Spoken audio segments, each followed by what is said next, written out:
Middle east एक बार फिर आलमी सियासत का मरकज बन चुका है। इसराइल और ईरान के दरमियान कुशीदगी सिर्फ दो ममालिक का मसला नहीं, बल्कि ये पूरी उम्मत मुस्लिमा, आलमी ताकतों और आलमी मईशत पर असर डाल रही है। सवाल ये है कि क्या ये मजहबी जंग है, क्या ये सियासी ताकत का खेल है, या फिर दोनों।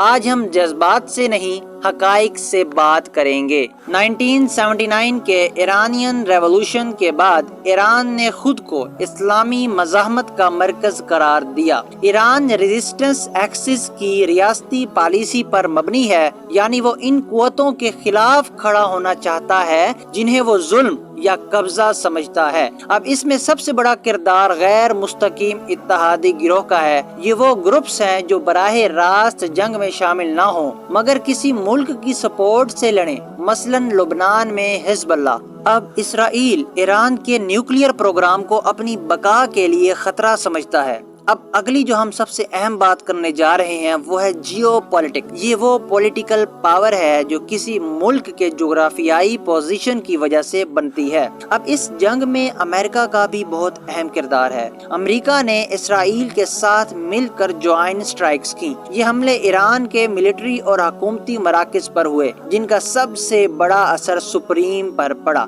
यानी लीडर आयतुल्लाह अली खमीनी। यहाँ पर एक अहम चीज यानी ज्वाइंट ऑपरेशन, मतलब दो या दो से ज्यादा ममालिक ने मिलकर एक ऑब्जेक्टिव के लिए मिलिट्री एक्शन किया, और यही जंग की वजह बनी। आयतुल्लाह खान यानी जो कि ईरान के सुप्रीम लीडर थे और जिनके पास पॉलिटिकल और रिलीजियस अथॉरिटी थी, और वो 1989 से ईरान की क़ियादत कर रहे थे। 2026 में ज्वाइंट यूएस इसराइल स्ट्राइक्स में वो शहीद हुए। इस्लामी लफ्ज जिसका मतलब है अपनी जान देना, खास तौर पर दीन या उसूल के लिए, इसको शहादत कहा जाता है। ईरान में उनके कत्ल पर सोग और एहतजाज भी हुआ और रिटेलिएशन शुरू हो गई। अब फलस्तीन के मसले से लोग अक्सर इस जंग को जोड़ते हैं। हर मुस्लिम मुल्क की अपनी फॉरेन पॉलिसी होती है, यानी उनका अपना नेशनल इंटरेस्ट। ईरान अपनी रीजनल इन्फ्लुएंस बढ़ाना चाहता है और अरब ममालिक के स्ट्रेटेजिक अलायंस भी तो है। अब सवाल ये है,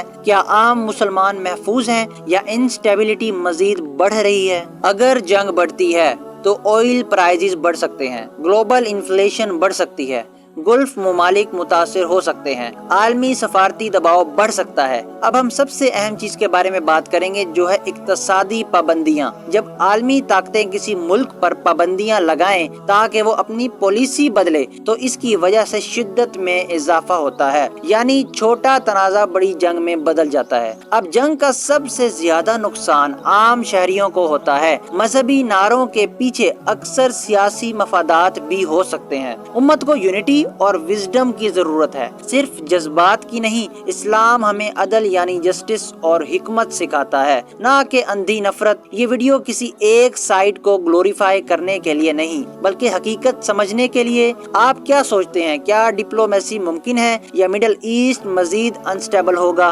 कमेंट्स में अपनी राय जरूर दें, मगर रिस्पेक्टफुल और कंस्ट्रक्टिव अंदाज में। अगर आप इस तरह की वीडियोस पसंद करते हैं तो फिर हमारे चैनल को सब्सक्राइब लाजमी कर लें और ऐसी वीडियोस को आगे शेयर भी करें ताकि लोगों को भी फायदा हो। तब तक के लिए अल्लाह हाफिज।